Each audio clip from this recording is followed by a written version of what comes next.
히브리서 시작하도록 하겠습니다. 2024년을 여는 첫 번째 책으로 히브리서가 이제 하게 됩니다. 이 히브리서 책은 두 번에 나눠서 진행할 예정입니다.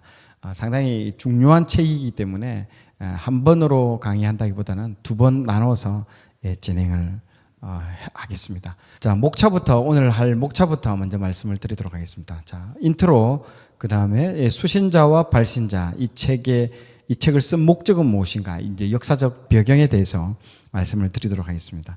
자, 이 책의 특징, 그리고 핵심 메시지, 결론으로 해서 이번 첫 번째 이 시간들은요, 가급적이면 이 역사적 배경에 대한 것들을 중점적으로 해서 써나가도록, 그렇게 강의를 진행해 나가도록 그렇게 하겠습니다. 자, 성경에 우리가 보면요, 하나님의 백성들은요, 정말 많은 환난과 시련, 어려움을 당합니다.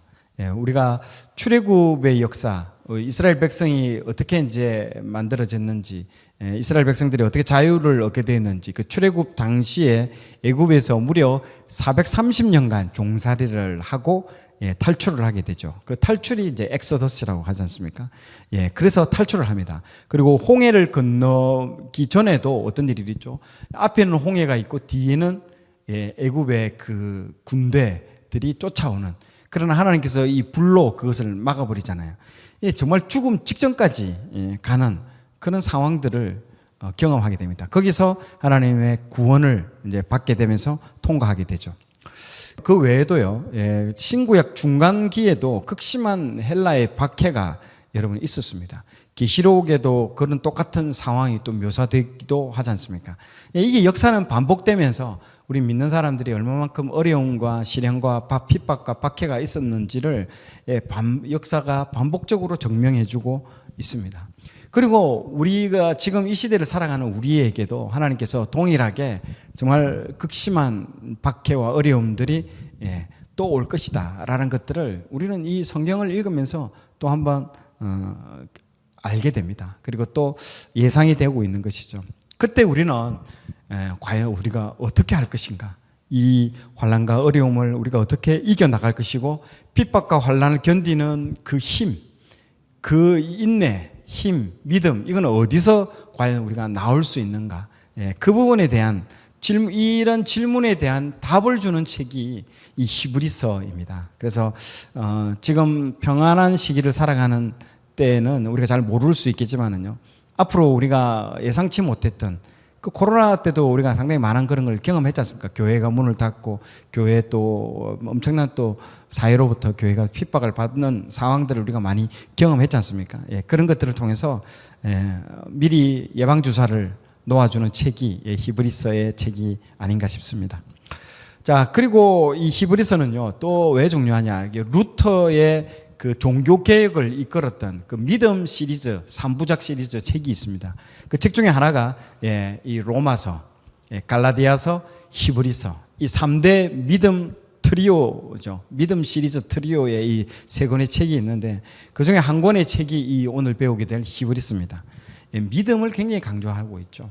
로마서도 믿음, 갈라디아서도 율법이 아니라 믿음, 히브리서는요 11장을 통해서 믿음에 대한 정의, 그리고 믿음이란 무엇인가에 대한 알려주는 책이 이 책입니다. 그래서 상당히 이 루터가 아끼는 그 세 권의 책 중에 한 권이라고 볼 수 있습니다. 그래서 이제 우리가 1권과 2권 두 번으로 나누어서 히브리서를 진행하도록 할 계획입니다.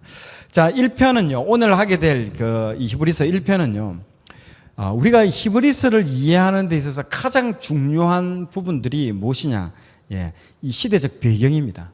왜 이 책을 쓰게 됐는지에 대한 역사적 배경이 가장 중요한 책이 이 히브리서입니다. 히브리서를 두 편으로 나눠서 아까 얘기를 한다고 말씀드렸는데, 첫 번째는 이 역사적 배경, 왜 쓰게 됐는가, 역사적 배경에 중점을 두어서 할 계획이고요. 두 번째, 다음 달에 하게 될 히브리서는 예수님은 누구신가, 예수 그리스도의 기독론, 관점으로 예수님이 얼마만큼 중요하고 그분이 과연 누구신가에 대한 부분들을 중점적으로 구약의 어떤 그 내용들과 연결해서 예수님이 어떤 분이고 또 예수님의 그 제사가 어떤 사안인지에 대해서 제가 설명을 해드리도록 하겠습니다. 그래서 이 레위기와 좀 다음 달에는 레위기와 연계해서 풀어나갈 그런 계획입니다. 많이 기대 부탁드리겠습니다. 자, 첫 번째로 이제 수신자와 발신자입니다. 히브리서를 누가 썼는지에 대해서는요, 지금까지도 다양한 이론들이 나오고 있습니다. 다양한 주장들이 많이 나오지만요, 정확히 밝혀진 아직 사실이 없습니다. 자, 일부 어떤 사람들은요, 바나바라고 주장하는 이제 주장이 많이 또 있는데요. 왜 그러냐면 히브리서에는요, 유독 구약에 대한 특히 구약에 하면 뭡니까? 언약과 제사가 주거든요. 특히 그 중에서도 제사 부분에 대해서 비유가 상당히 많이 나옵니다. 그래서 이 제사 부분들, 이런 제사를 강조하는 이것 때문에 바나바가 아닐까. 왜냐하면 바나바가 레위 지파거든요. 레위 지파에다가 또 이 부분들이 연결점이 있지 않을까라는 생각이 들고요. 또 한편의 부류는요, 바울이다, 바울. 왜냐? 이 바울만큼 이 구약에 정통한 사람이 어디 있겠냐. 그렇기 때문에 이 바울이 아마 이 책을 쓰지 않았을까. 그리고 히브리서의 맨 뒤에 가보면요, 디모데의 이름도 언급되어 있습니다. 그래서 디모데의 이름이 언급될 정도면 이 바울이 아닌가라고 이렇게 예상을 하지만은요. 그러나 바울은요, 반드시 1장 1절에 자신을 밝힙니다. 뭐 하나님의 종 된 나 바울은 예수의 사도된 나 바울은 하면서 자신의 이름을 밝히는데 히브리서에는 자신의 이름을 밝히지 않고 있습니다. 그리고 약간의 진행 과정이라든지 문체라든지 이런 것들도 약간 바울이 아니다라고 하는 주장들이 더 많습니다. 그래서 여러 가지 의견이 있습니다. 그래서 이 오리겐이라는 그 학자가 있는데요. 초대교회 때요. 이 오죽했으면요, 이 히브리서의 저자는 하나님만 아신다라고 말할 정도로 아직도 베일에 저자에 대한 부분들은 베일에 쌓여져 있습니다. 쉽게 결론을 내리기가 어려운 부분들이죠. 자, 히브리서는요, 누가 기록했느냐? 이 기자보다도 더 중요한 건 뭐다? 이 책을 누구에게 썼느냐? 이게 더 중요한 것입니다. 즉, 수신자의 상황, 이 편지를 받아보는 그 수신자가 처해져 있는 그 현실, 상황, 이것을 이해하는 게 더 중요한 책이라고 볼 수 있습니다. 이 책은 신앙을 포기해야만 하는 그 위험에 아주 극도의 위험에 처해져 있던 1세기 그 유대 크리스찬들, 이방인 크리스찬이 아니고요, 유대 크리스찬들입니다. 그랬기 때문에 책 제목이 뭐라고요? 히브리서라는 거죠.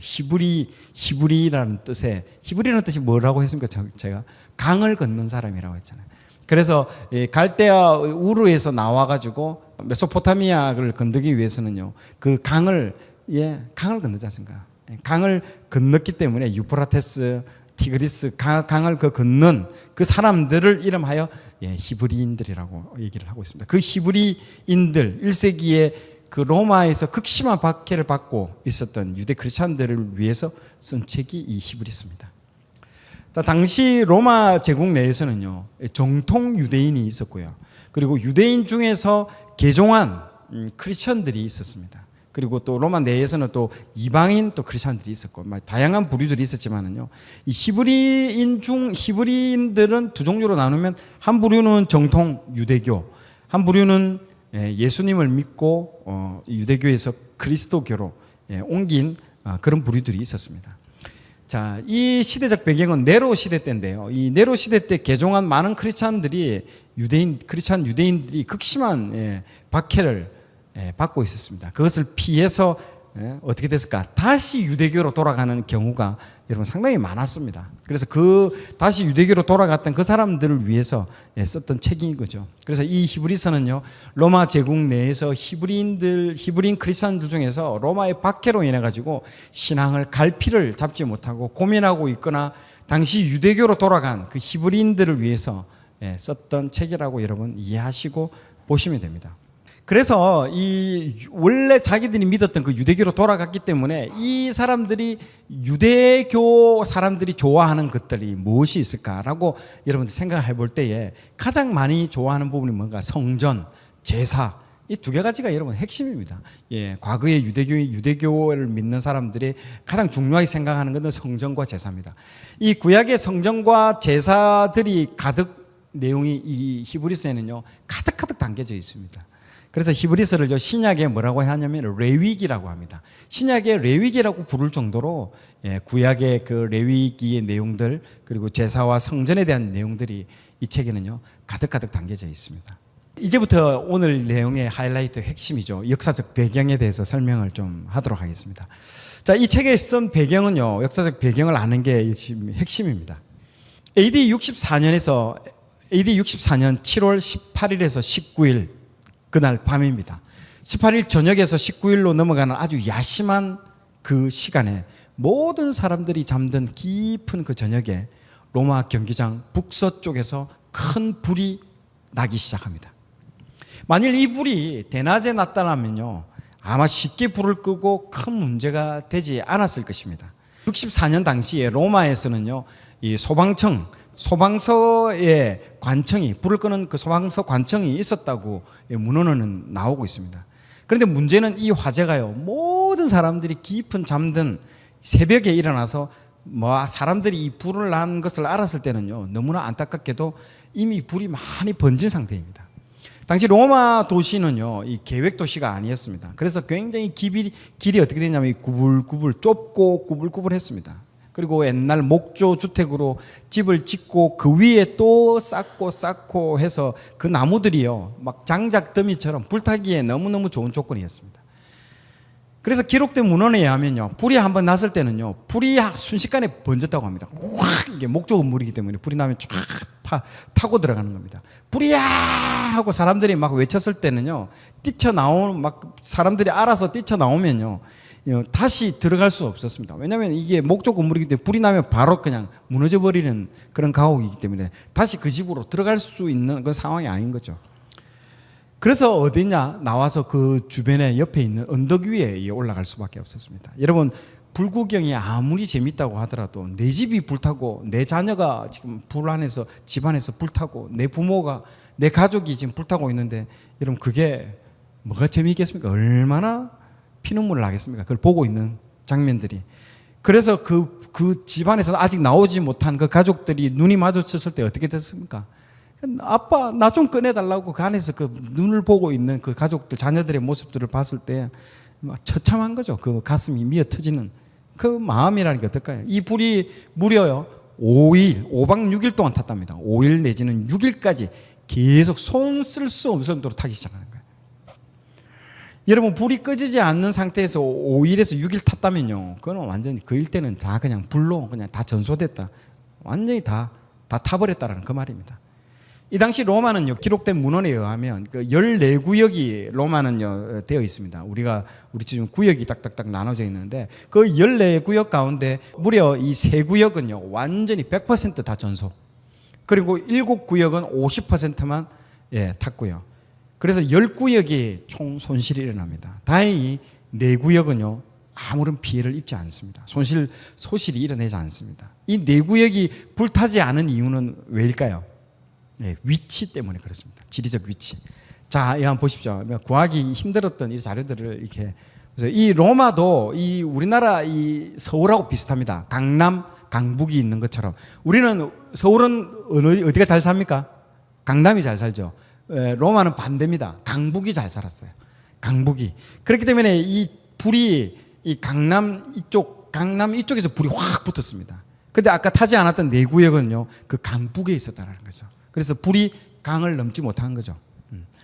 그래서 감사한지 비극인지 그 불이 강을 넘지 못해서 이 4개 구역은 손실되지 않았습니다. 계속 5박 6일 동안 불이 타고 계속 이 강남 이쪽 로마의 이 강남 밑에 이 밑에 있는 지역들을 다 태워버린 거죠. 그걸 불을 끌 수 있는 방법은 없어요. 그냥 지켜보는 수밖에 외에는요, 꺼지기를 기다리는 것 외에는요 방법이 없었다라고 되어 있습니다.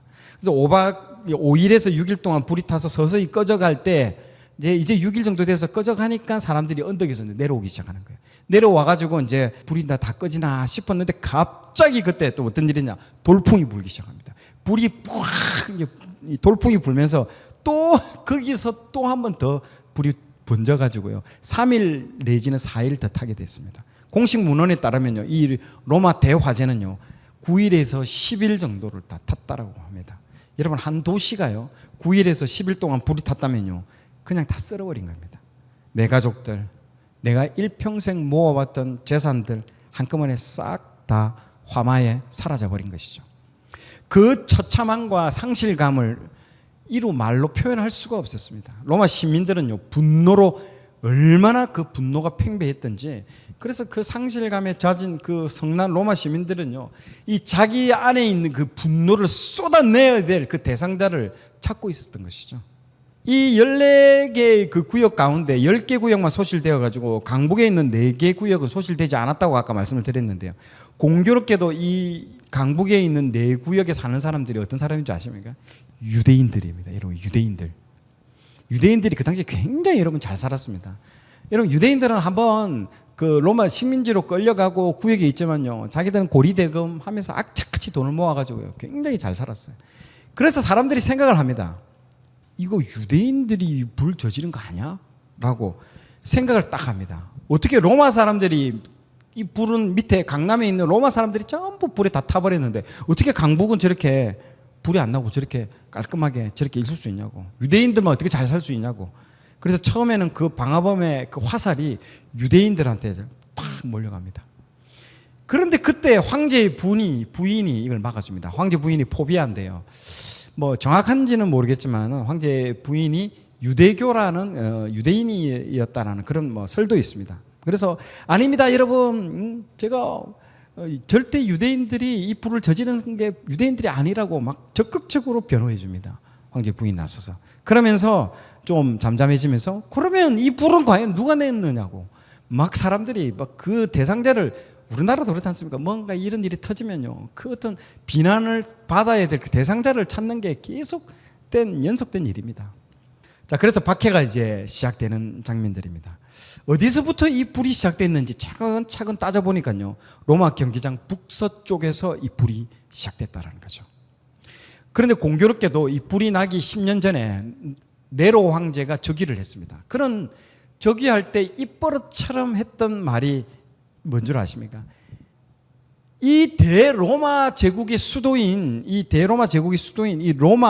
로마가 왜 이 모양이 이거밖에 안 되냐고. 여러분 다 이 큰 로마를 한번 우리가 싹 뒤집어 엎고 새로운 도시를 한번 만들어 봅시다.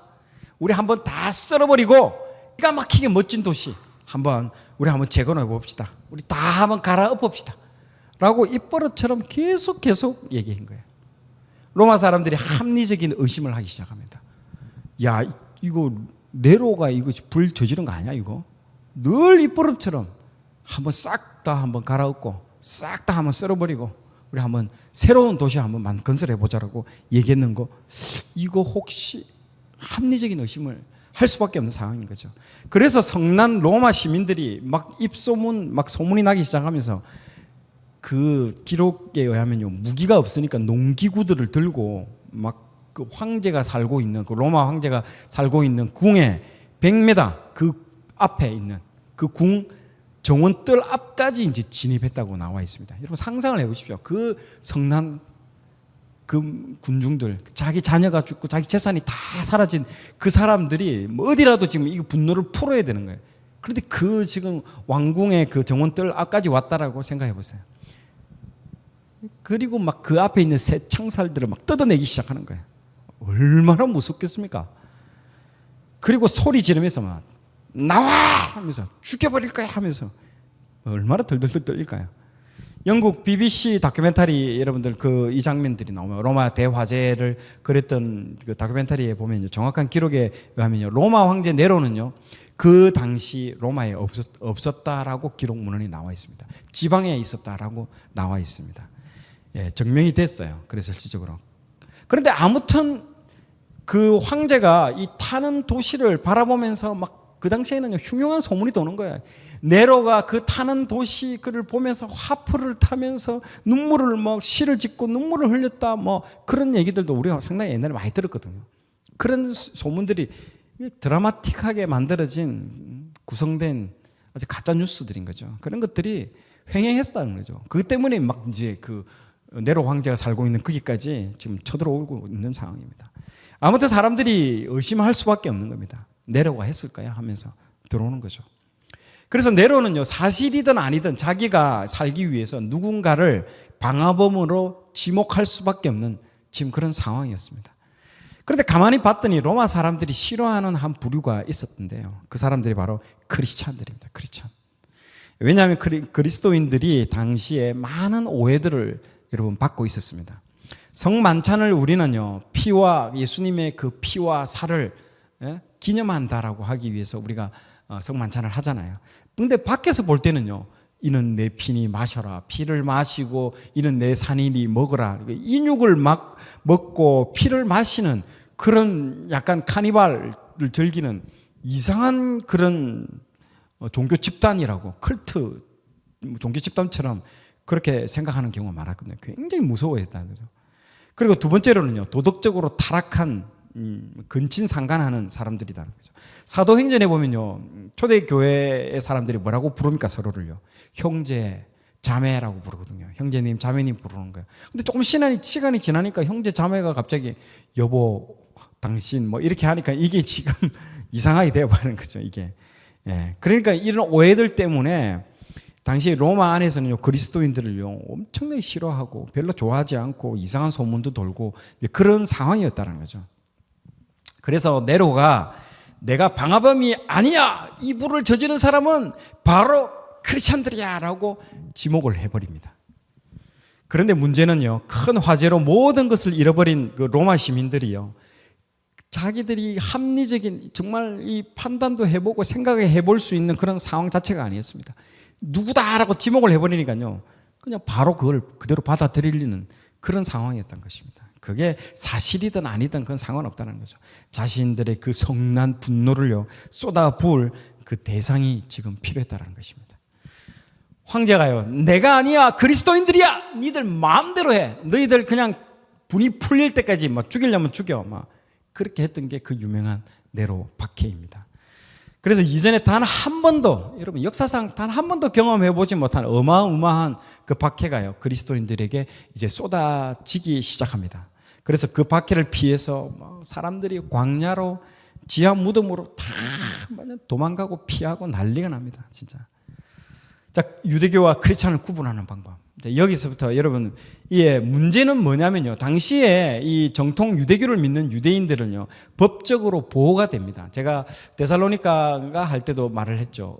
굉장히 로마 시대 때 유대인들은 상당히 보호를 여러 가지로 많이 보호받았습니다. 그래서 그 유대인들은 건드리면 안 돼요. 아까 뭐 로마 황제의 부인까지 나서가지고 보호를 해줄 정도로, 예, 좀 어려웠습니다. 그래서 유대교와 그리스도교를 좀 분별하고 찾아내야 될, 가려내야 될 그게 필요하다는 거죠.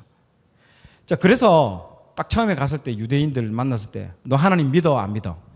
둘 다 하나님 믿는다고 하는 거예요. 크리스찬도 하나님 믿죠, 당연히. 유대교도 하나님 믿는다는 거죠. 그래서 이거 가지고는 구분할 수가 없는 거죠.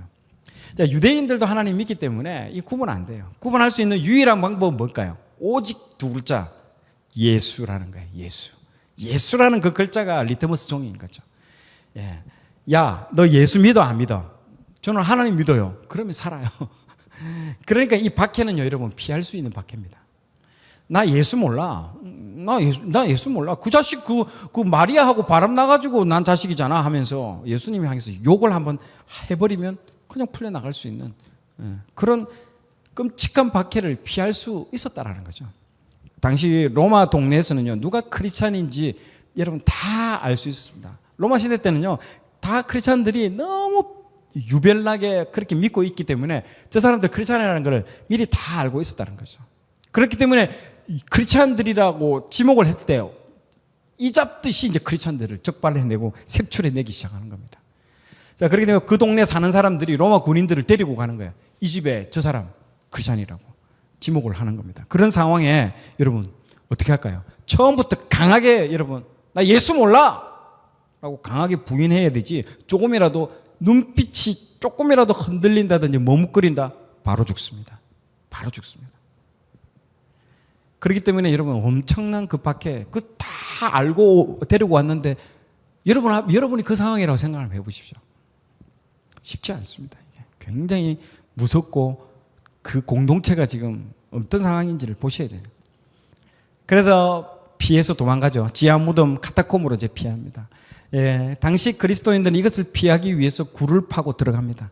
여러분 이것을 카타콤이라고 합니다. 지하에 그 굴을 파고 들어가죠. 심지어요, 여러분 갈라디아서 북갈라디아에 있는 비두니아라는 이런 쪽에 가보면요, 이 심지어는 지하 20층까지 파고 들어갑니다. 여러분 지하 20층까지 카타콤이 있다라고 나와 있습니다. 지금은 안전상 문제로 지하 2층까지만 가고 그 밑으로는 못 가게 막아놔 버렸습니다. 근데 당시 여러분 기계가 있었을까요? 기계가 없었습니다. 뭘로 이렇게 팠을까요? 삽 한 자루로 다 팠어요. 삽으로. 야, 여러분 얼마나 극도로 두려움과 이거 살아야 되겠다라는 그게 강했으면요. 그렇기 때문에 여기에 지하에 카타콤으로 들어가서 여러분 나올 수가 없습니다. 여러분 잘못 길을 들으면요, 지하에서 길을 잃어버리고 영원히 못 나와서 거기서 죽는 사람이 꽤 많았습니다. 길을 잃어서 못 나옵니다. 그래서 그 길을 알기 위해서는 어떻게 들어간다? 그 길을 표시를 해야 됩니다. 정말 들어가는 그 입구를 표시하기 위해서 익두스라는 그 물고기 표시를 해 놓습니다. 그런데 이 하도 이제 그 로마 군인들이 와서 잡으러 오니까요, 진짜 물고기하고 가짜 물고기를 구분해서 딱 막아놓은 거예요. 그래서 진짜 물고기를만 쫓아서 들어오면 거기 자기가 예배드리는 처소로 올 수 있는 것이죠. 그래서 그것을 구분할 수 있는 사람은요, 크리스찬들밖에 없었습니다. 그래서 로마 군인들이 이 그리스도인들을 잡으면요, 카타콤에 들어갔다가 못 들어가는 거죠. 들어가면 잘못하면 못 나오기 때문에 로마 군인들이 딱 카타콤 입구까지는 갔다가도 들어가지 못하고 머뭇거리는 거예요. 거기서 죽은 사람이 한두 명이 아니기 때문에 들어가서 길을 잃어버리고 죽은 사람들이. 그래서 뭐 실타래를 갖고 들어가고 막 별의 짓을 다 합니다. 잘못 들어가다 못 나오면 막 그 로마 군인들도 살아나오지 못합니다. 그래서 어떻게 했냐면요, 이미 잡혀온 크리스찬들을 엄청나게 고문하고 때립니다. 진짜 물고기, 가짜 물고기 구분하는 방법 빨리 말하라고 막 두들겨 패고 고문을 합니다. 그래도 여러분 크리스찬들이 불었을까요? 안 불었을까요? 안 붑니다. 여러분 크리스찬들은 진짜 각오를 하고 있는 사람들이기 때문에 내가 부는 순간 저 안에 있는 사람들이 다 일망타진되고 다 잡히기 때문에 절대 불지 않습니다.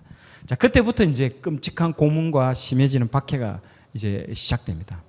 그래서 기록에 의하면요, 로마 군인들이 그 고문을 이제 멈춥니다. 이제 하도 때리고 그래도 막 입을 안 열자 멈추어요. 그리고 자녀들을 이제 데리고 옵니다. 그 자녀들을 데리고 와서 부모님과 함께 이제 이렇게 도란도란 식사를 합니다. 그러면 이제 그 사람들이 안심을 하죠, 마음에. 그러면 그렇지, 내가 뭘 그렇게 잘못했어? 나도 그 불로 인해 가지고 우리 재산 다 피해받고, 우리 내 가족들도 죽은 사람도 얼마인데 나도 피해자 하면서 식사가 다 끝나자 이제 그래 자녀들하고 함께 이제 식사를 다 하고 합니다. 그래 식사 다 끝마치면 아이들을 이제 집으로 돌려보내는 거예요. 집이 이제 그 당시 겨울이기 때문에 바깥이 날씨가 추우니까 얘들아 이리 와, 이거 입고 가야지 하면서 양털과 그 염소로 틀로 짠 그 후드티를 갖다가 애들한테 입히는 거예요. 이제 양털하고 이제 염소로 짠 그 털을 가지고 이제 옷을 만드는 그걸 후드티를 갖다가 이제 머리 이제 모자까지 씌워 가지고 입혀가 집을 탁 보냅니다. 그리고 부모가 보는 앞에서요, 여러분 개를 풉니다. 이 로마의 사냥개는요 엄청나게 유명합니다. 여러분 물면요 놔주지 않습니다. 그 개를요 며칠 동안 굶기고 창을 찔러가지고 피를 흘리게 해가지고 극도의 상태로 막 분노가 차오른 상태로 만들어 놓습니다. 그 개를요 그 애 보내고 난 뒤에 풀어버립니다. 개가 뛰어가서 그 당연히 염소인 줄 알고 날라서 그냥 며칠 굶었기 때문에 날라가가지고 그 아이의 뒷목을 그냥 확 잡아가 물어버리고 그냥 아이를 찢어서 죽여버립니다. 그래도 말 안 하면요 그 다음 부모를 데려오라고 합니다. 그러면 더 이상 못 버팁니다. 다 풀어버립니다. 그래서 다 말해주죠. 그러면 카타콤에 있는 모든 크리스찬들이 다 잡혀옵니다. 잡혀온 크리스찬들 물어보죠. 어떻게 알게 됐냐고. 어떻게 알게 됐냐고. 얘가 다 말했다고. 배교한 얘가 다 말해줬다고. 그러면 어떻게 될까요? 상상을 해보십시오. 교회가 어떻게 됐을까? 완전히 산산조각 납니다. 다 깨집니다. 네가 살려고 우리를 다 불었냐고. 그리고 교회는요 반목과 질시와 서로 정죄, 판단 완전히 다 나눠지고 쪼개지고 교회는 다 무너지게 되어 있는 겁니다. 그리고 잡혀온 사람들은요, 로마 원형 경기장과 화형장으로 여러분들 화형을 시킵니다. 여러분, 그게 다인가요? 로마 경기장의 맹수를 여러분 풀어놓습니다. 그건 여러분들 우리가 다 압니다. 그 전에 뭘 했냐면요, 완전히 여러분 발가벗겨 놓습니다. 그리고 성관계를 시켜요. 그리고 사람들 앞에 수치심에서 견딜 수가 없습니다. 그 수많은 사람들 보는 앞에서 그 수치를 견뎌낸다면요, 그 맹수들을 풀어가지고 사자밥이 되게 하는 거예요. 그 다음에는. 그리고 여러분 저기 앞에 저 보세요. 그 위에 십자가상에 매달려 있는 게 그 로마로 들어오는, 여기 원형 경기장 외에도요, 로마로 들어오는 그 초입길에 그 십자가로 이렇게 그 막대를 세워놓고 그리스도인들을 거기다가 묶어놓고 하루 종일 뭘 치러놓냐? 초를 치러놓습니다. 초를 치러놓아요. 그리고 해가 이제 뉘엿뉘엿 넘어가는 오후 5시, 6시 어둑어둑해지면요, 그 다음에 횃불을 가져와가지고 거기다 불을 붙여가지고 태워서, 여러분, 불 태워 죽는 게 제일 끔찍합니다. 여러분, 태워 죽입니다. 왜 그럴까요? 우리 자녀도 이렇게 죽었어. 너도 이러니까 너도 이렇게 죽어봐야 돼. 라고 죽여버립니다. 그 분노가요, 끝이 없습니다. 그러니까 인간이 동원할 수 있는 모든 고문과 박해와 핍박이요, 다 동원되었을 때가 이 네로 황제 이 박해 때라는 거죠. 수많은 박해가 쏟아집니다. 이 박해는요, 피할 수 있었습니다. 나 예수 그 자식 몰라. 한마디만 하면 됐다라는 거죠. 그런데 다 부인하지 않고 이렇게 다 감당을 했었습니다. 자, 배교의 시작이 이제 일어나는 겁니다. 이때 수많은 유대인 크리스찬들이요, 배교를 합니다.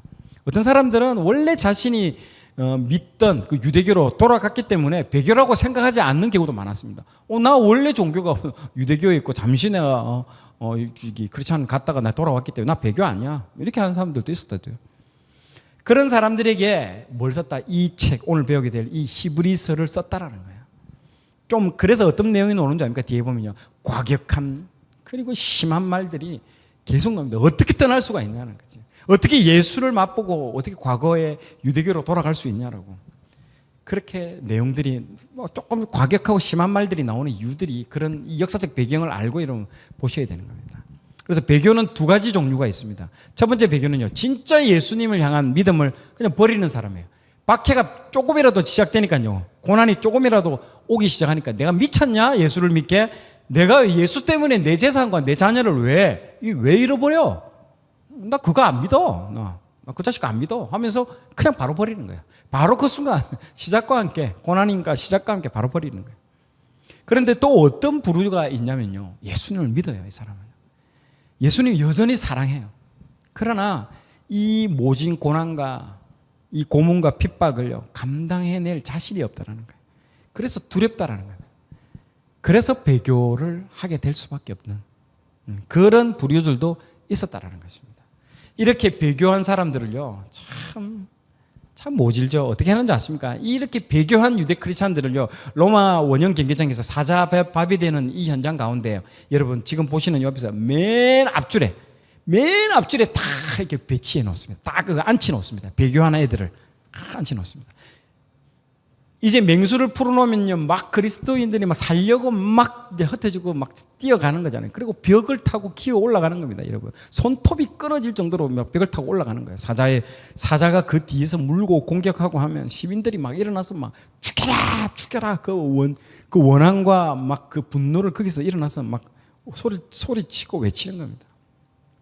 그런데 그때 맨 앞에 배치된 그 배교한 그리스도인들이 가만히 있으면요, 가만히 있거나 울면요, 바로 죽습니다, 여러분. 큰일 납니다. 바로 죽여버려요. 로마 군인들이 딱 서가지고요, 그 경기장을 향해서 딱 보고 있는 거예요. 맨 앞줄 앉아있는 그 배교한 사람들을 주목해서 보고 있는 겁니다. 그럼 어떻게 됩니까? 일어나서 같이 외쳐야 되는 거예요. 죽여라! 죽여라! 죽여라! 내가 주일학교 교사했는데 내가 가르쳤던 그 애가 거기에 사자밥 되는 믿음을, 예수를 부인하지 않고 있는 그 장면에서 자기는 교사인데 죽여라! 찢어 죽여라! 하면서 그 상황을 만들어 놓는 거야, 로마 군인들이. 여러분, 얼마나 그 상황이요, 잘 모르니까 여러분들 대충 이렇게 됐을 것이다 이렇게 하나하나 뜯어서 보면요, 얼마나 집요하고 사람을요 힘들게 했는지 모릅니다. 그래서 더 크게 말해야 되고, 더 흥분해서 더 죽이라고 더 말해야 되고, 이렇게 당시 수많은 사람들이 배교하고 감옥에서 죽고요, 경기장에서 짐승의 밥이 되는 그런 경우가 예, 매일매일 벌어진 것입니다. 상상할 수 없는 박해가요, 여러분 한순간에 갑자기 벌어진 겁니다. 서서히 온 것도 아니에요. 이 화재 있기 전에는요, 모두가 다 평화로웠습니다. 이 로마 대화재 사건이 터지기 직전까지는요. 그러나 모든 것들이요, 이 순식간에 이렇게 전개됐습니다.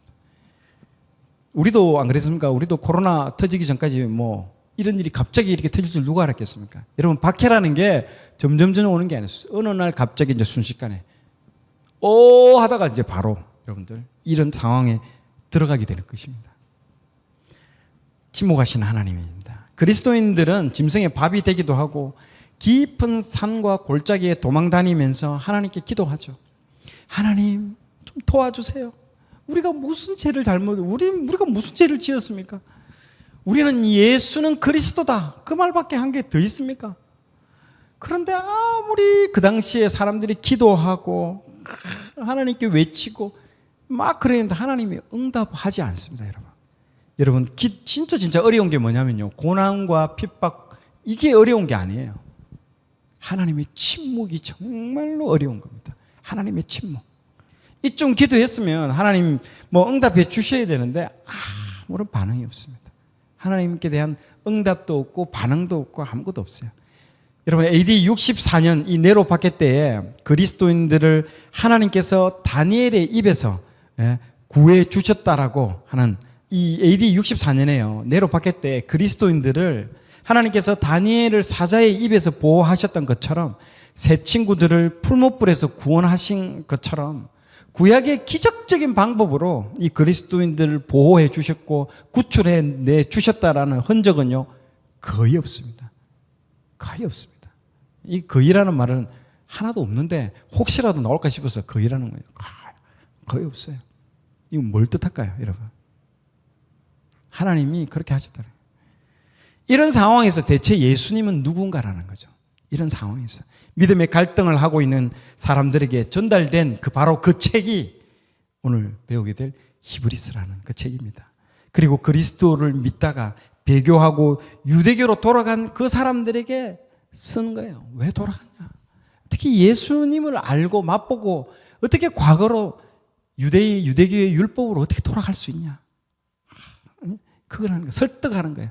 그리고 지금도 떨고 있는 그 유대교 크리스천들, 나도 돌아가고 있는, 지금 막 하루에도 12번 고민하고 있는 그 크리스천들에게, 유대인이면서 그리스도교를 믿는 그 사람들에게 이 책을 썼다라고 여러분들 보시면 됩니다.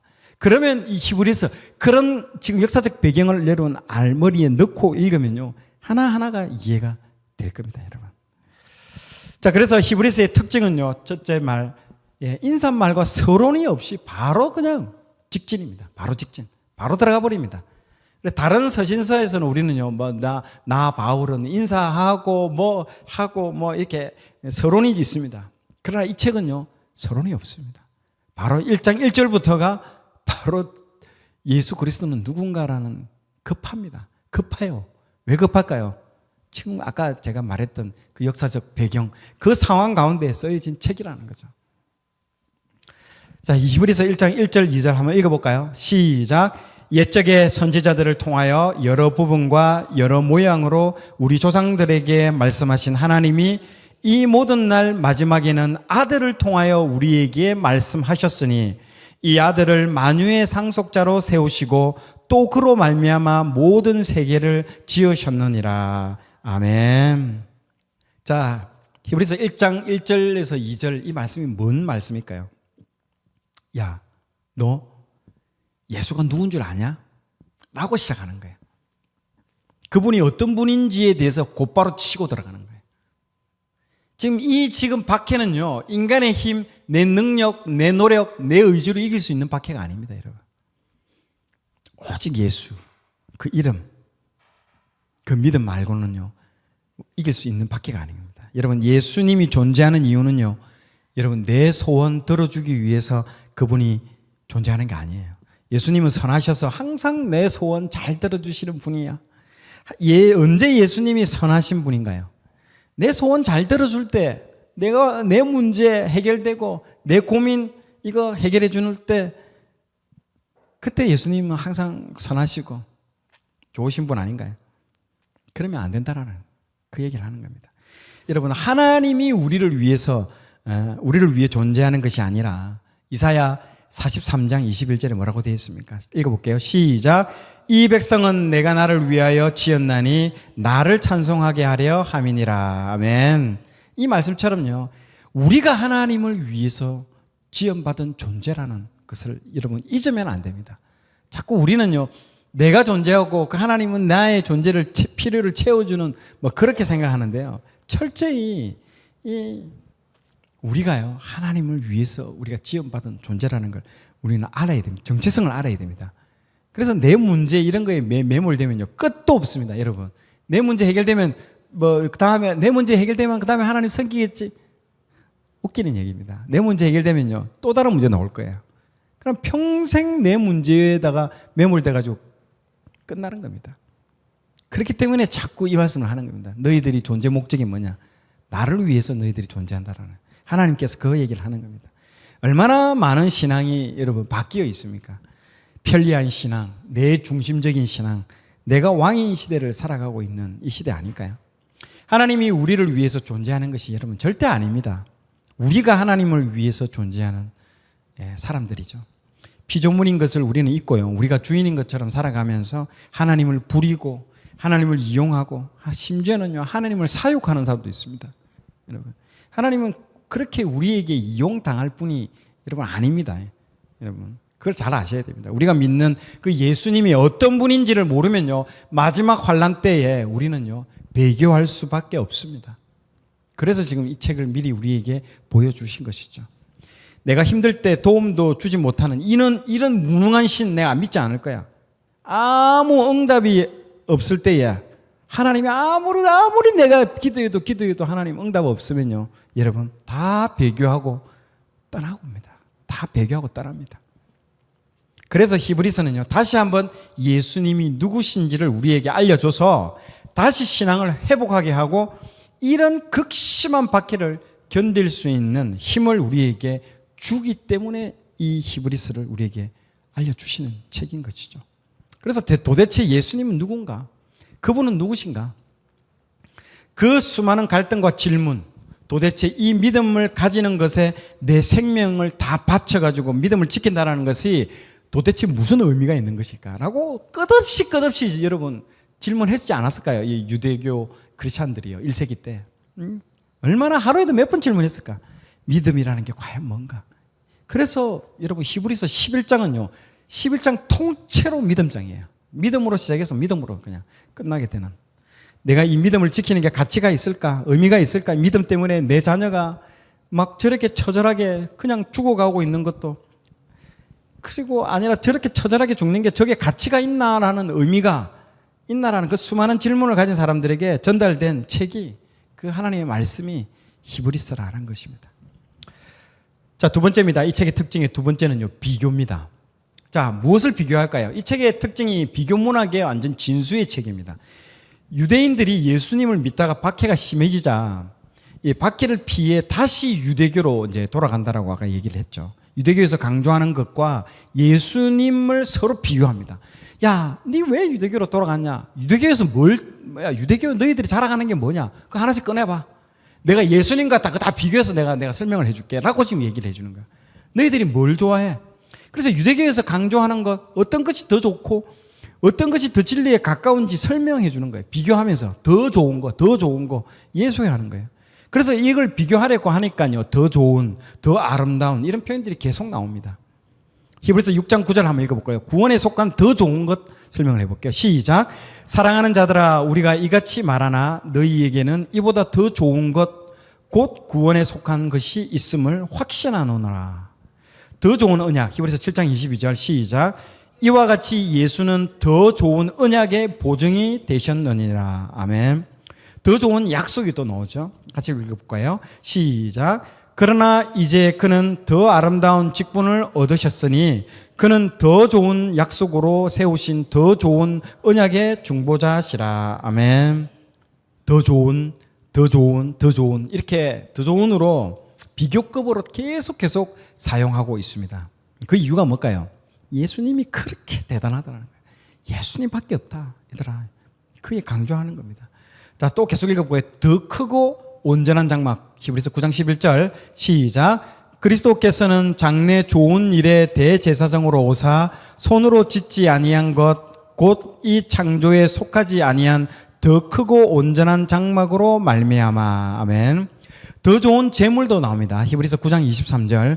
그러므로 하늘에 있는 것들의 모형은 이런 것들로서 정결하게 할 필요가 있었으나 하늘에 있는 그것들은 이런 것들보다 더 좋은 제물로 할지니라. 아멘. 더 좋은 부활이 있습니다. 시작. 여자들은 자기의 죽은 자들을 부활로 받아들이기도 하며 또 어떤 이들은 더 좋은 부활을 얻고자 하여 심한 고문을 받되 구차히 풀려나기를 원하지 아니하였으며. 아멘. 자, 이렇게 히브리서 전반적으로 이 더 좋은 걸로 표현해서 더 크고 더 좋은 이런 걸로 비교급으로 다 비교합니다. 이 비교의 모든 주체는요, 예수 그리스도입니다. 예수 그리스도와 유대교에서 자랑하는 모든 것들이죠. 자, 이런 더 좋은 표현을 통해서 예수 그리스도의 진리가 얼마나 귀한 것인지를 분명히 우리에게 말해주고 있습니다. 자, 그러면 히브리서는요, 무엇을 비교하는가? 예. 자, 그거를 우리가 한번 볼 필요가 있습니다. 자, 이 표로 제가 하나에 다 정리를 해 놓았죠. 자, 첫 번째는 선지자입니다. 선지자. 자, 유대인들이 껍벅 넘어가는 게 몇 가지가 있습니다. 그 중에 하나가 선지자입니다. 선지자. 그래서 1장 1절에 뭐라고 되어 있죠? 아까 선지자 얘기가 나왔잖아요. 그러니까 너희들 선지자 얘기하는 거 좋아하잖아. 구약을, 유대인들은 신약을 믿지 않잖아요. 구약만까지만 믿기 때문에 구약에 있어서 선지자의 그 한마디 한마디를 굉장히 의미 있게 받아들입니다. 자, 그래서 구약의 선지자들이 했던 모든 말들 다 합쳐놔 봐라. 우리 예수님이 말씀하신 것과는 비교할 수 없다. 그 얘기를 하는 거예요. 선지자들 무슨 말 했는데 그거 다 합쳐놔 봐. 그러나 그 예수님이 하신 말씀에 비하면 그거 아무것도 아니다. 그 얘기하는 거예요. 자, 두 번째, 또 얘들이 또 이 유대교에서 또 강조하는 게 뭐냐면요, 천사입니다. 천사. 1장에 보면요, 천사 얘기가 나옵니다. 천사를 어떻게 생각하냐? 하나님과 그 레벨로 이렇게 생각합니다. 하나님이 제일 높고, 그 다음에 천사, 그 다음에 인간, 이렇게 생각하는 거예요. 천사는 인간과 하나님 사이를 연결하는 뭐 이렇게 생각하고 있대요, 여러분들. 자, 그래서 천사에 대해서는요, 굉장히 특별한 존재로 여러분 생각합니다. 에스겔에도 그런 내용들이 많이 나오죠. 그래서 예수님은, 얘들아, 너희들 아직 모르는 게 있는데 예수님 천사보다 더 뛰어나다. 천사 중에 천사들, 하나님이 천사들 보고 누가 그 천사들 중에 내 아들이라고 말한 사람이 있냐고. 없잖아. 천사는 예수님을 믿고 구원 얻은 우리 이 사람들을 도와주라고 보내심을 받은 자는 거예요. 이 섬기는 종들이에요, 천사들은요. 여러분들 그걸 분명히 잘 아셔야 됩니다. 하나님이 이 우리 인간들을 도우라고 보내준 천사들이라는 걸 여러분 아셔야 됩니다. 그래서 하나님이 부리시는 종들에 불과하다, 이 천사는. 그러나 예수님은 하나님의 아들이다. 아들과 종이 어떻게 비교가 되냐? 비교 불가다. 그 얘기하는 거예요. 자, 세 번째는요, 이 여호수아입니다.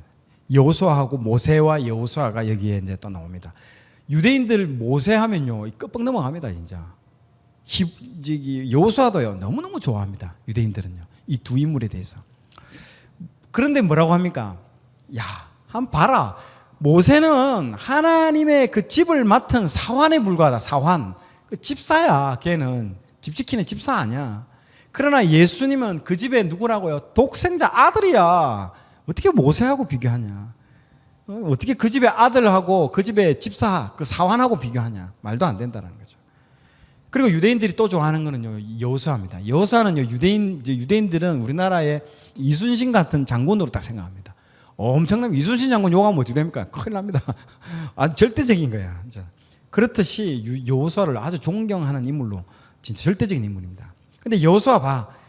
야, 여호수아는 하나님이 도우셔가지고 잠시 그 가나안 땅을 차지했지만은 그가 영원한 안식을 준 건 아니야. 진짜. 그러나 예수님은 요단강을 건너서 하나님 나라를 유업으로 주시는 그런 분이라 가지고 여호수아하고도 비교 대상이 안 된다. 야. 그래서 여호수아 잠시 잠깐 그 가나안 잠시 점거했잖아. 그러다가 이후에 뭐 망해가지고 뭐 쫓겨난 거 영원한 거 아니다. 그거. 근데 예수님은 우리를 요단강 건너서 영원한 가나안 그 땅 천국으로 인도할 그 대상이라는 거야. 비교가 안 된다, 얘들아. 그 얘기하는 거야. 네 번째, 이제 대제사장. 이 또 유대인들은 대제사장 하면 또 끝방 넘어가거든요. 대제사장. 자, 그래서 유대인들의 대제사장은 뭘로 생각하느냐? 아론입니다. 아론. 우리 아론의 그 직계 후손들 아니냐? 우리는 아론의 후손이라고 막 자랑을 합니다. 사람들이. 그 유대인들이요. 그래서 우리 예수님은 그 사람의 아론의 그 직계 반열, 그 반차를 따르는 게 아니고 우리 이 예수님은 멜기세덱. 이 멜기세덱이 어디에 나옵니까? 창세기에 아브라함이 그 전쟁을 이기고 사개국 연합군 전쟁이 이기고 나서 11조를 드리는 장면이 나오잖아요. 그때 멜기세덱이 나오잖아요. 이 멜기세덱의 반차를 따르는 영원한 대제사장이야. 예수님은 우리를 하나님 나라로 인도하실 대제사장은 예수님뿐이야 라고 얘기를 하는 거예요. 비교해서 보여주는 거예요. 여러분, 반차가 뭔 뜻입니까? 이게 뭐 휴가 받듯이 2분의 1 휴가가 아니고 반차는요 계열이라는 뜻이에요. 라인이나 줄. 그렇기 때문에 그 반차라는 것은 아론의 그 라인을 따가지고 내려온 그 제사장 그 사람이 아니고 멜기세덱, 사람의 계열이 아닌 하나님의 어떤 계열로 내려온 그 대제사장이라는 거죠. 그래서 너희의 최고 제사장은 아론인데 그 사람도 조상을 따져보면 아론 위에 레위, 야곱, 이삭, 아브라함이 나오잖아. 그 아브라함도 멜기세덱 앞에서 무릎 꿇었잖아. 그 얘기하는 거예요. 그리고 무릎을 꿇고 복을 빌었고 복을 받은 자다. 그 너희 조상 라인을 봐라. 그런데 우리 예수님은 멜기세덱의 반차를 따르는 영원한 대제사장이다.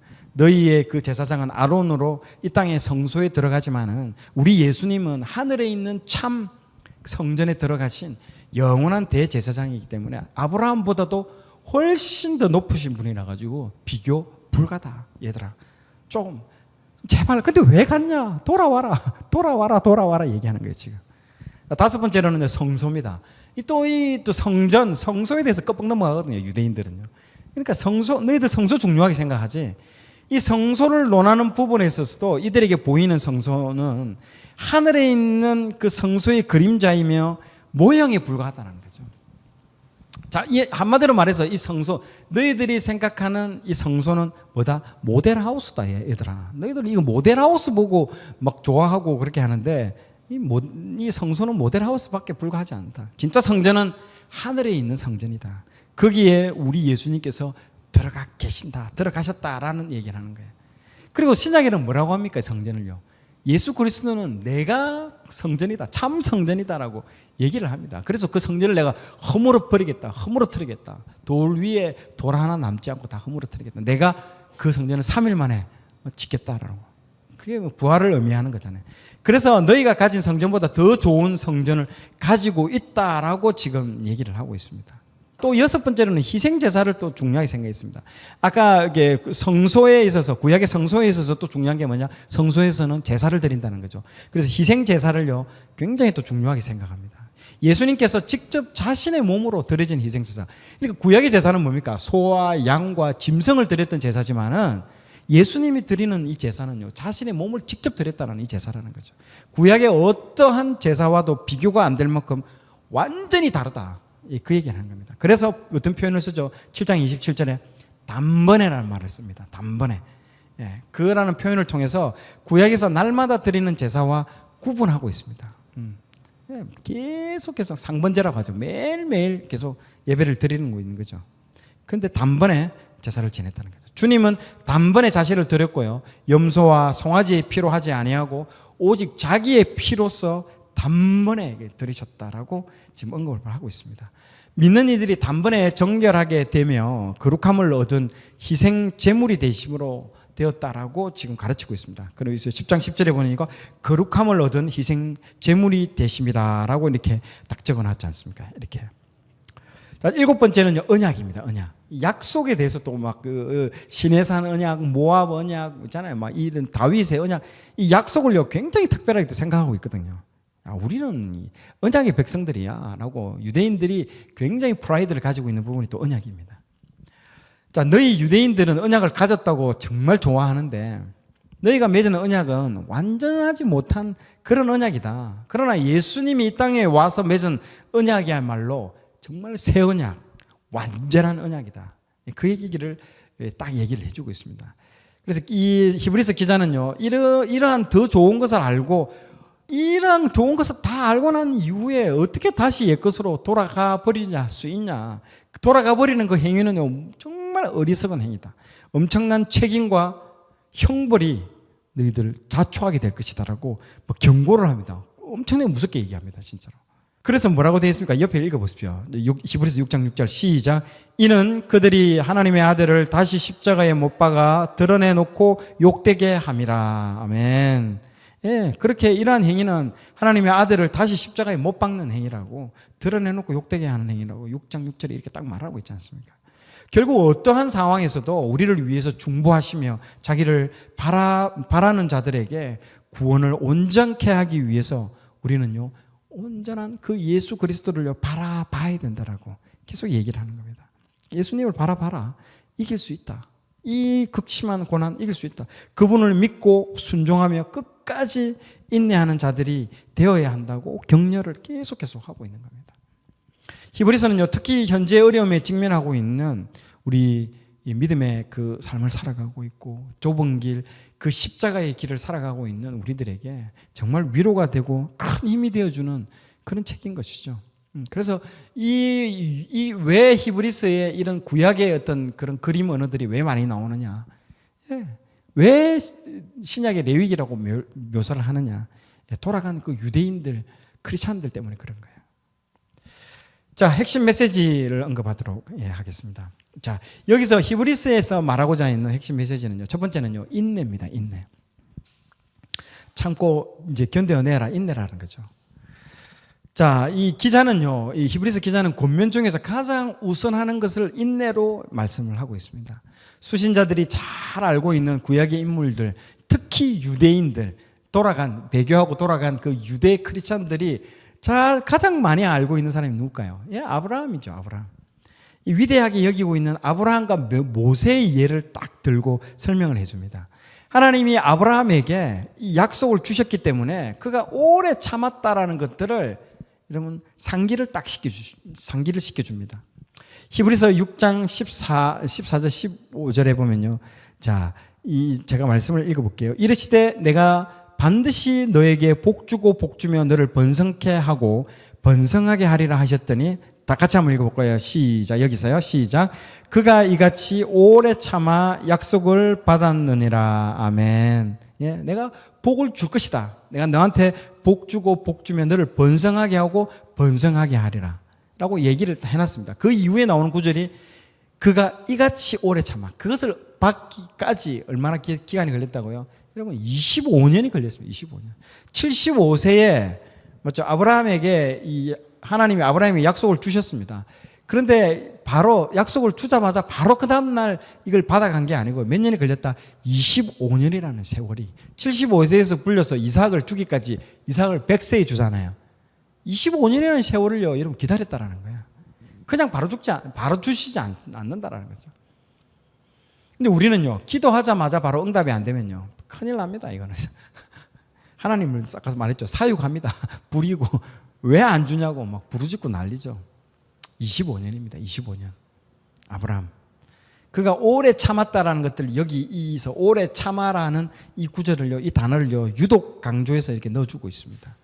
아브라함은 25년이라는 여러분, 그러나 25년은 잠시 기다리고 그가 누렸던 영광은요, 아브라함이 몇 세에 죽습니까? 175세에 죽습니다. 25년 훈련받고요, 인내하고 참았고, 무려 그 따따블이죠. 75년을 영광 가운데 살아가고 있잖아요. 이 땅만 가지고만 봤을 때도 25년 대 75년이에요. 그리고 그 죽고 난 이후는요, 막벨라 굴에 묻히고 난 이후는 영원한 삶이 기다리고 있는 거죠. 우리가 살아가는 이 땅에서도 그 정도 차이 나는데 그 이후에 죽음 이후에까지 하면 비교할 수 없는 거예요. 근데 25년이라는 이 짧은 거, 굶어서도 25년이고 밥을 먹어도 25년이면 여러분 어떻게 살아가든 그 시간은 지나가게 되어 있습니다.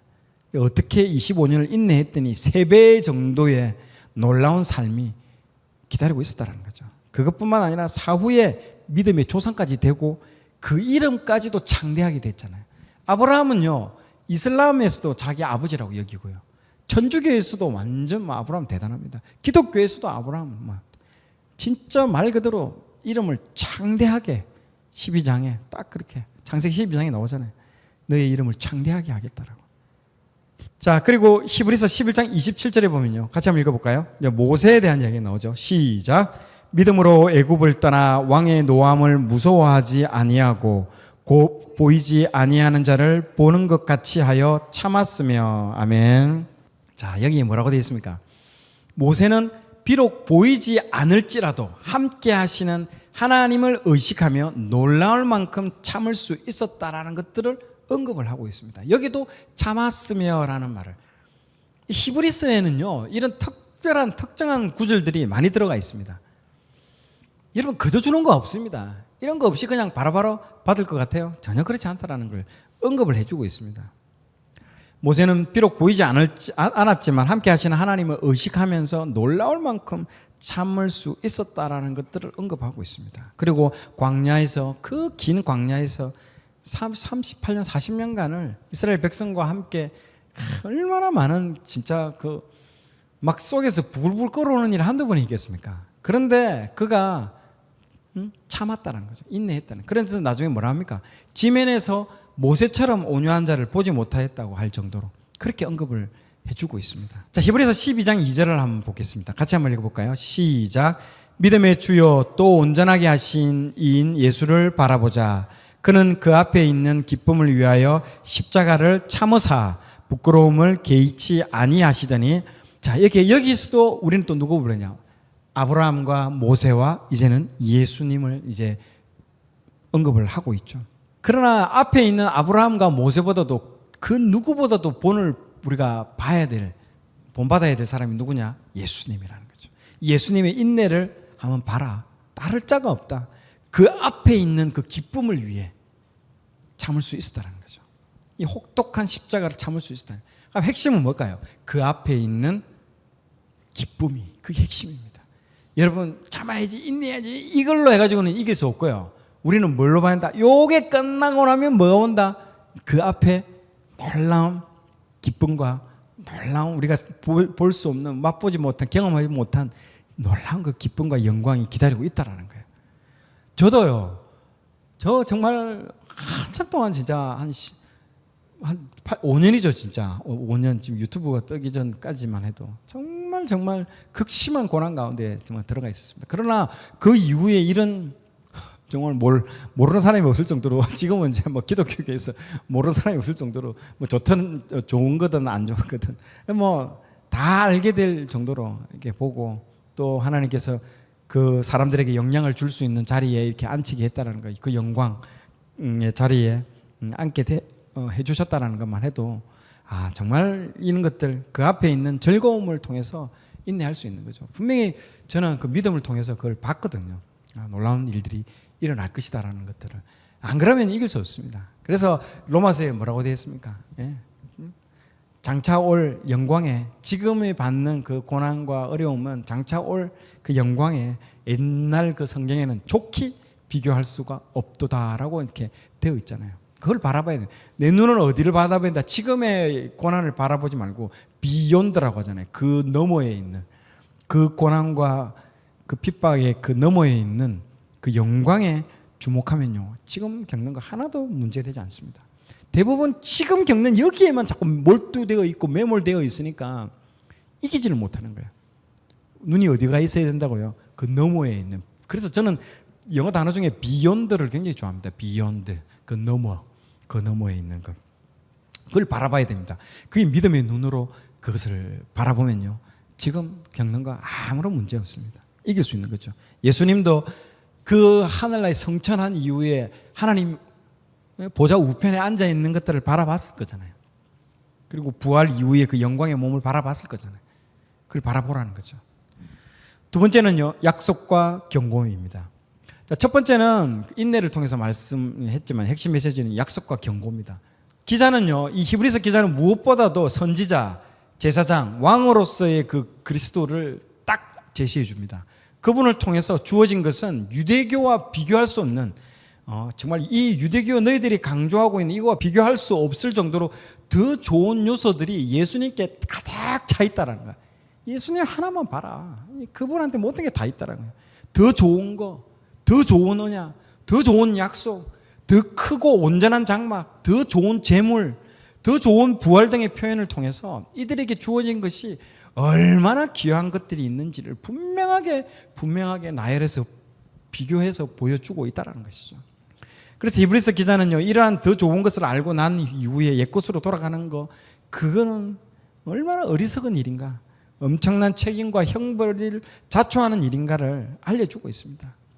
그래서 아까도 얘기했듯이 이게 너희들이 돌아가는 이 행위가 예수님을 십자가에 2번 못 박고 예수님을 드러내놓고 욕되게 한다라고 약간 말을 해주고 있습니다. 그래서 이 앞에 읽었죠. 이 내용이죠. 그리고 은혜의 성령을요, 욕되게 하는 자가 된다라는 거예요. 자, 이러한 이들의 당연히 받을 형벌이 얼마나 무겁겠느냐는 거죠. 그래서 지금 잠시 받는 이 고난, 짧은 이 고난을 피하고 영원히 형벌 받을래, 짧게 요거 받고 나서 뒤에 영원한 영광을 받을래, 선택해라는 거예요. 그건 왜 그거밖에 안 보이냐는 거죠. 그러니까 교회가 중요합니다.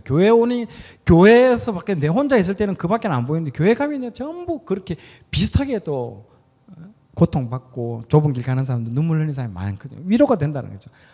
나만 그런 게 아니구나, 여기도 그런 거구나 하면서 하나님의 길을 따라가는 사람들은 그래서 좋은 교회 가야 됩니다. 그런 교회 가야 이 위로가 되는 것이지, 다 뭐 말씀대로 안 살고 자기 뜻대로 살아가지고 세상에서 성공한 거 보면요, 괴로운 거죠. 오히려 더 그런 교회 가면 자기만 바보처럼 살아가는 것처럼 보이는데, 그러니까 좋은 교회에 가야 되는 겁니다. 그런 교회 가서 정말 좁은 길, 십자가의 길을 가더라도 그 위로가 되고, 또 말씀으로 또 더 위로가 되고, 또 잘 가고 있구나 하는 걸 확신을 가지고 또 힘을 얻고 또 한 주 그렇게 살아내는 그 마지막 때의 신앙은 그 신앙입니다. 여러분, 회개하라, 천국이 가까이 왔다라는, 여러분 마지막 때에 세례 요한이 외쳤던 그 메시지를 여러분 주의 깊게 들어야 됩니다.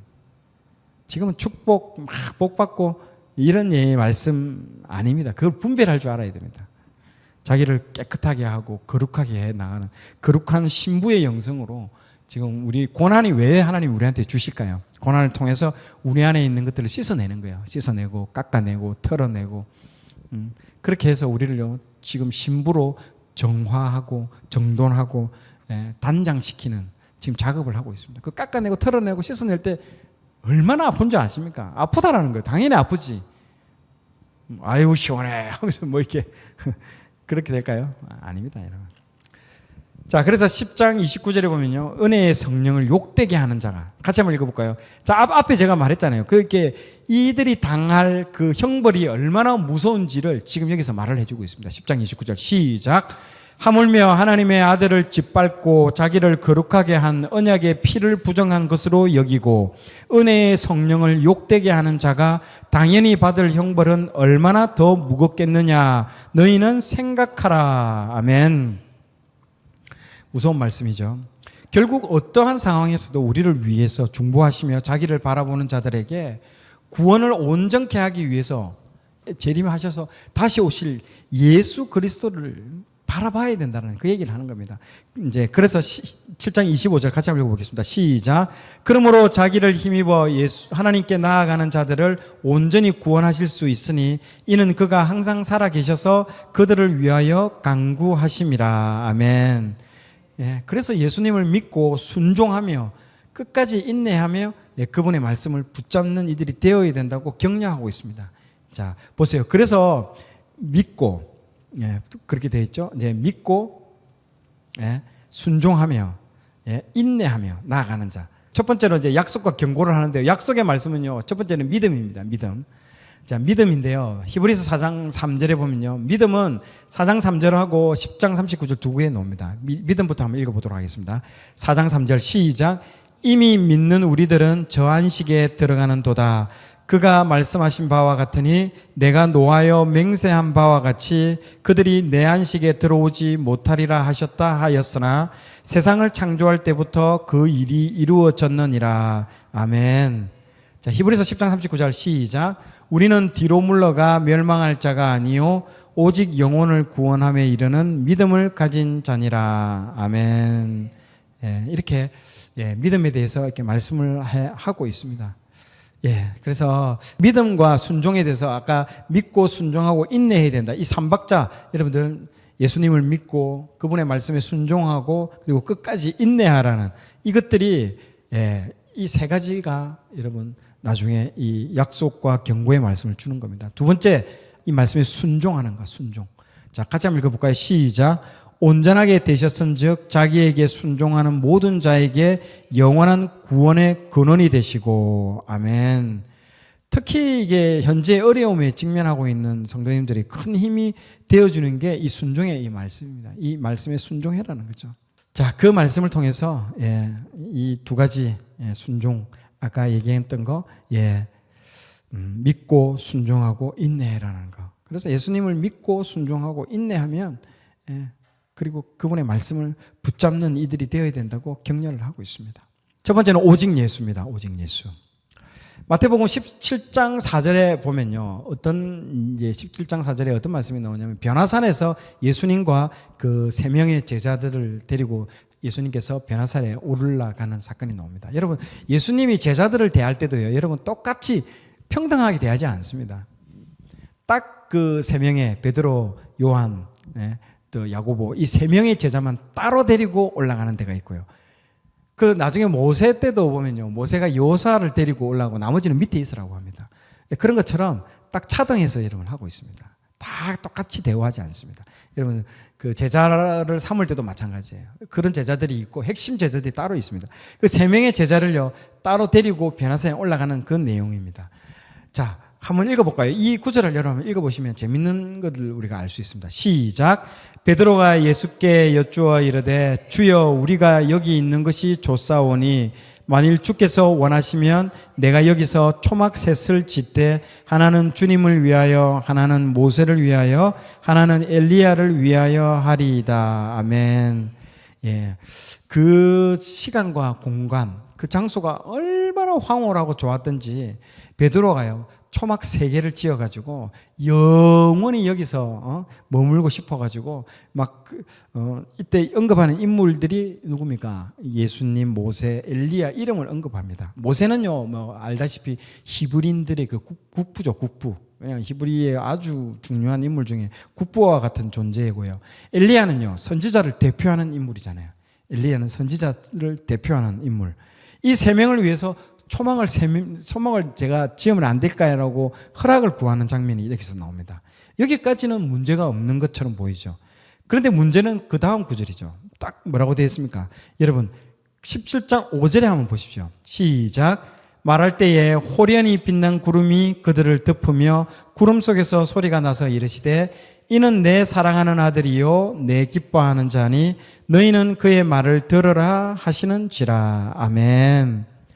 여러분 베드로의 그 인식 세계 속에는요. 아까 방금 이 말을 했을 때에 베드로의 머릿속에는요. 하늘로부터 하나님의 음성 사이에 간극이 딱 있습니다. 두 개의 말 사이에는. 베드로는요. 아까 이 말을 통해서 뭐냐면요.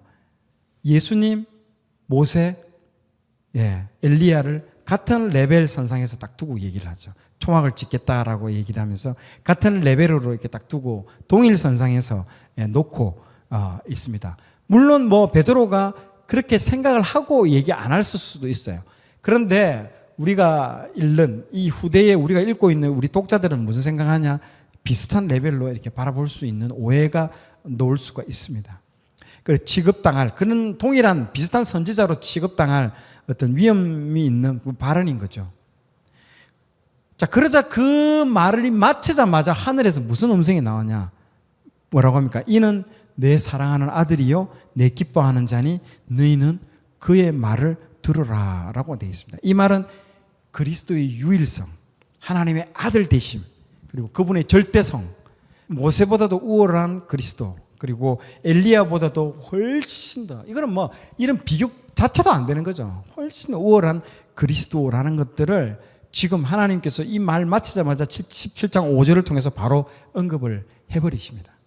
이게 뜬금없어요. 이렇게 말을 했는데 17장 4절과 5절은요 너무 뜬금없는 구절이지 않습니까? 맞죠? 그걸 차별성 있게 보여주는 구절입니다.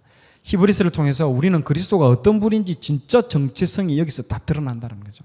우리가 자꾸 동일선상 비슷한 존재로 이렇게 바라보고 있습니다. 여러분 그걸 여러분 조심해서 바라봐야 됩니다. 동일 선상에서 바라볼 존재가 아니라는 것, 정체성을 분명하게 보여주고 있습니다. 지금 마지막 때는요, 뭐가 문제일까요? 종교다원주의입니다. 큰 파도가 지금 종교다원주의, WCC부터 해서 이 엄청난 파도가 물밀듯이 밀려오고 있습니다. 예수 외에도 구원의 길은 있다. 그거잖아요. 같은 급으로 보고 있는 거예요.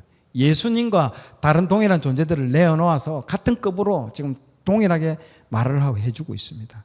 이 신학자와 여러 학문들을 통해서 이게 막 논의가 되고 있는 게 지금 현실입니다, 여러분. 얼마나 많은 일들이 지금 일어나고 있습니까? 그리고 종교 간의 통합을 시도하고 여러 시도들도 있죠. 굉장히 여러분 위험합니다. 우리를 구원하시기 위해서 주신 이름은 오직 예수, 그 이름 밖에는 없다라는 거, 이름 믿으시기 바랍니다. 예수 외에는 다른 이름을 우리에게 주시지 않았습니다. 마지막 때에 흔들리면 안 됩니다, 여러분. 여러분, 히브리서 말씀처럼 예전에는 다른 것으로 말씀하셨지만요, 예전에는 뭘로입니까? 선지자의 말로 했다라는 거죠. 구약에서는 선지자를 통해서 계속 말을 했기 때문에 아이고 선지자 대단하다고 생각했죠. 그러나 예수님이 온 이후로는요, 그런 거 이전에 선지자 했던 말 그런 것보다 더 중요한 게 오직 예수님이 말씀하신 거. 그러니까요, 예수님이 오신 이후에는요, 그 아들을 통해서만, 아까 뭐라고 되어 있습니까? 그 아들을 통해서만 우리에게 말씀하셨다라는 걸 기억해야 됩니다. 자, 그 말씀이 여러분 1장 1절에서 2절 다시 한번 읽어볼게요. 시작. 옛적의 선지자들을 통하여 우리 여러 부분과 여러 모양으로 우리 조상들에게 말씀하신 하나님이 이 모든 날 마지막에는 아들을 통하여 우리에게 말씀하셨으니 이 아들을 만유의 상속자로 세우시고 또 그로 말미암아 모든 세계를 지으셨느니라. 아멘. 이렇게 설명을 다 듣고 다시 돌아와서 히브리서 1장 1절과 2절을 읽으니까 다르게 들리잖아요. 맞죠? 이게 왜 이렇게 서두로 시작했는지가 이제는 아하 하고 결론 부분에 와서 내가 다시 한번 읽어보니까 다르게 들려요. 여러분, 성경은 다르게 들려야 돼요. 처음에는 그냥 아무 의미 없이 1장 1절 2절을 읽지만은요, 다르게 여러분 보이게 됩니다. 이제는 예수 믿는 것 때문에 앞으로 닥칠 엄청난 박해와 고난이 와도요, 우리가 이겨낼 수 있는 바로 힘은요, 예수님 그 자체입니다. 믿으시기 바랍니다. 아멘. 그래서 히브리서 기자는요, 예수님을 그 누구보다도, 그 무엇보다도 우월하신 분으로 높임으로써 그분께 믿음을 지키고, 그분 자기의 그 생명까지도 그분에게 뭐라고요? 맡기라고 되는 거예요. 야, 네가 그 잠깐 받는 그 살아보려고 하는 그러지 말고 그냥 아예 네 생명 그조차도 그냥 다 맡겨버려라. 그러면 너에 대해서 책임져 주실 것이다, 그분이. 그 얘기를 지금 하고 있는 것입니다. 그래서 믿음, 그래서 강조하는 게 뭡니까? 이 히브리서에서 믿음, 아까 말한 인내, 순종, 막 계속 그 얘기를 하는 겁니다. 이게 지금 그 당시의 상황을 보고 그런 말씀이 나온다는 거죠. 자, 마지막 두 번째 기다림하고 마치도록 하겠습니다. 자, 우리는 지금 기다리는 시대입니다. 누굴 기다릴까요? 다시 오실 예수님, 재림주로 오실 그 예수님을 우리는 기다리고 있는 시대인 거죠. 그때도 이 히브리서 기자가 썼던 그 당시에도 얼마나 하나님의 그 도우심을 기다리고 있었을까요? 그 자기의 죽음 앞에서, 그 모진 고난과 박해 앞에서도 얼마나 많이 그분의 응답을 기다리고 있었을까요? 지금 마지막 시대는요, 기다림이 점점 약해지는 시대입니다. 여러분, 디모데후서 3장 4절에 뭐라고 되어 있습니까? 자, 같이 한번 읽어볼까요? 시작. 배신하며 조급하며 자만하며 쾌락을 사랑하기를 하나님 사랑하는 것보다 더하며. 아멘. 이 조급하며라고 나오죠. 사단은 마지막 때에 우리를요, 정말 조급하게 만듭니다. 막 요동치게끔 만들고요, 빨리, 그러니까 배교하게끔 만들 수밖에 없는 상황으로 우리를 끌고 갑니다. 다시 오실 주님을요, 기다리지 못하게 합니다. 여러분, 나중에 왜 사단이 되었습니까? 루시퍼가 기다리지 못하고 그 자리를요, 떠나버리게끔 만들어요. 그 자리를 떠난다는 게 여러분 엄청나게 위험한 겁니다. 그 자기가 있어야 될 자리에서 떠나버린다라는 거. 루시퍼가 그렇게 해서 자리를 떠났잖아요. 가룟 유다도요, 마지막 그 만찬에서 그 자리를요, 일어나서 떠나는 유일한 한 사람. 가룟 유다가 마지막 라스트 사퍼 때 딱 일어나서 떠나버립니다. 그 자리를 떠난 사람. 그래서 예배 때, 성찬식 할 때 그 자리를 벗어나지 말라고 딱 얘기를 합니다. 보통 성찬식 할 때 보면요, 일어나지 말고 움직이지 마시라고. 이유가 있습니다, 여러분. 떠나지 말고 그 자리를 지켜야 되는 겁니다. 마지막 다시 오실 주님을 기다리지 못하게 하는 경우가 많습니다. 그래서 우리는 어떻게 해야 된다? 반대로 해야 됩니다. 떠나게 하려고 하면 지켜 있어야 되고요. 막 반대로 해야 됩니다. 여러분, 아기를 낳는 거 얼마나 우리의 인생의 모든 걸 다 돌아보십시오. 아기를 낳는 것도 임신을 하고 난 이후에 10달을 기다립니다. 우리의 이 자녀를 볼 때까지 10달을 하나님 기다리게 한대도요. 송아지 보세요. 금방 애 바로 낳고 바로 걷고 움직이고 그러는데도요. 근데 사람들 보세요. 10달을 기다리게 한대도요. 농사도 보시오. 씨를 다 뿌리고 어떻게 해요? 추수 때까지 내가 할 일 다 해놓고 또 기다려야 돼요. 그 벼 맞죠? 그 쌀이 여물 때까지 기다리는 거예요. 태풍이 오고 막 비바람이 치고 막 가뭄이 오고 이런 모든 과정들을요, 내가 뭐 해줄 수 있는 게 없는 거예요. 어떻게 해요? 그냥 묵묵히 보고 기다리는 방법밖에 없어요. 기다려야 되는 거예요. 예수님도 보세요. 십자가에서 죽으시고 3일을 기다렸다는 거예요. 여러분, 기다리는 거예요. 그냥 바로 죽자마자 뭐 부활하고 막 성천하고 막 일사천리로 진행했을 수도 있는데 그 3일의 기간은요, 사람 그냥 3일이라는요, 작심 3일도 있잖아요. 못 기다립니다. 변하는 시간이죠. 내 마음이 변하는 시간이 3일이에요. 그래서 작심 3일이라는 말을 쓰는 거예요. 3일을 기다린 이후에 예수님도 부활을 하셨다는 거죠. 예수님이 성천하시면서 성령님을 기다리라고 할 때 또 마지막에 기다리라고 되어 있잖아요. 내가 올라가서 내가 좋은 것을 보내주겠다라고 얘기를 할 때 마지막에 뭐라고 했습니까? 기다리라고 딱 말씀을 하고 있습니다. 여러분, 바로 얻는 것은, 이 세상에 바로 얻는 것은 없습니다. 모든 것은 인내와 기다림. 그래서 기다림의 훈련이 지금은 필요합니다. 그것도 제가 말했죠. 자녀들한테 돈이 있더라도 바로바로 사주지 말라고 그렇게 제가 얘기를 했습니다. 엄마 뭐가 필요해? 알았다. 다음 주 목요일까지 사줄게. 그 다음 달에 사줄게. 이렇게 한 달 많이 기다리면 기다릴수록 좋은 거야. 그럼 그 애는요, 그걸 기다리는 거예요. 기다리면서 부모에 대한 감사, 그 선물을 주실 부모에 대한 감사, 그 갖고 싶어하는 그 선물에 대한 기대감, 그리고 고마움, 그리고 그것들이 굉장히 여물어지는 거예요. 사람이 그 안에서 기다리는 가운데서 하는 거예요. 그래서 하나님이 기도를 초신자 때는 금방금방 기도하면 바로 응답됐지만은요, 신앙이 가면 갈수록 아마 응답에 아마 이게 길이가요 점점 길어질 겁니다. 아마 어떤 경우에는 1년, 어떤 경우는 10년 이후에 믿음 구원을 받게 하는 그 경우도 있고 기도의 응답이 나오는 경우도 많아요. 그만큼 내가 성장했다라는 증거라고 보시면 됩니다. 바로 기도하고 바로 응답되고 기다리는 거는요, 초신자 때 그런 거예요. 신앙이 자라면 기다림도 점점 길어질 수 있다는 거죠. 아까도 얘기했다시피 아브라함도 25년 훈련과 기다림 끝에 이삭을 얻었고요. 다윗도 한번 보세요. 왕이 되기까지 사울의 그 자객을 보내서 완전 최고의 특수의 임무를 띈 그 자객을 보내가지고 죽이려고 하는 그 죽음의 어떤 그 공포 속에서도 기다렸다라는 거예요. 기다렸습니다. 그 다윗도 그 끝에 기다린 끝에 왕이 되었다라는 거죠. 마지막 환란의 때에 그냥 여러분 바로 주님 오시지 않습니다. 여러분, 그 알곡과 가라지를 가리는 때가 지금도 진행되고 있겠지만은요, 앞으로 2024년 올해 주목하셔야 될 것 같아요.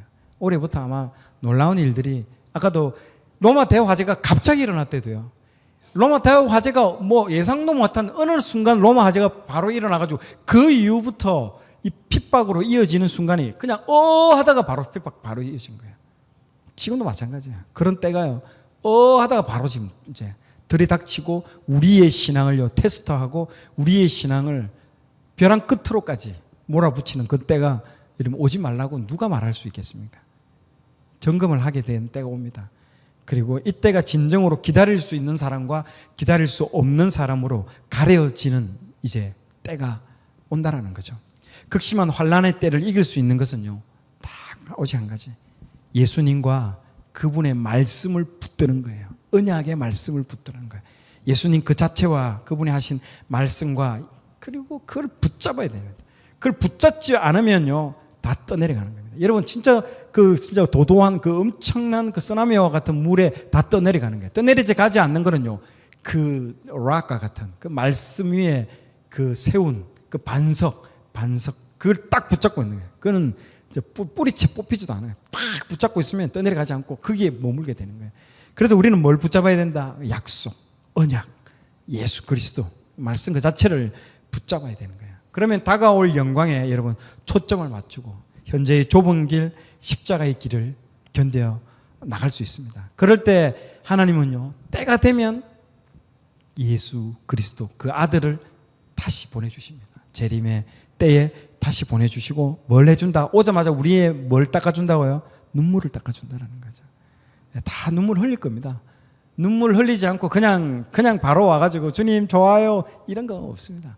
엄청난 극심한 환난과 박해가 반드시 오겠죠. 성경이 그걸 증명하고 있잖아요. 성경이 우리에게 출애굽 때 어떤 일이 있었고, 그리고 신구약 중간기 때 어떤 일이 있었고, 그리고 요한계시록에도 그걸 증거를 하고 있지 않습니까? 대비를 하고 있어야 돼요. 준비를 하고 있어야 됩니다, 여러분. 그렇기 때문에 훈련이 필요한 거죠. 떠내려갑니다. 다 떠내려갑니다, 여러분들.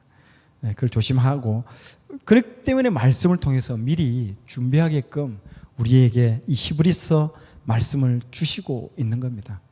구해주든 구해주지 않든 그건 중요한 거 아니에요. 우리 편에서 하는 거는요, 그분의 약속의 말씀을 붙잡고 끝까지 인내하며 기다리면, 그렇게 우리가 실족하지 않은 그 정도의 예수님이 이 땅에 다시 재림주로 오셔서 우리의 눈물을 닦아주고 놀라운 반전의 역사가 나타날 겁니다. 그것을 기대하며 오늘 이 순서 모두 마치도록 하겠습니다. 자, 오늘 내용이 좋았다면 좋아요, 구독 부탁드리겠습니다. 좋아요, 구독, 알림 설정은 콘텐츠 제작에 큰 힘이 됩니다.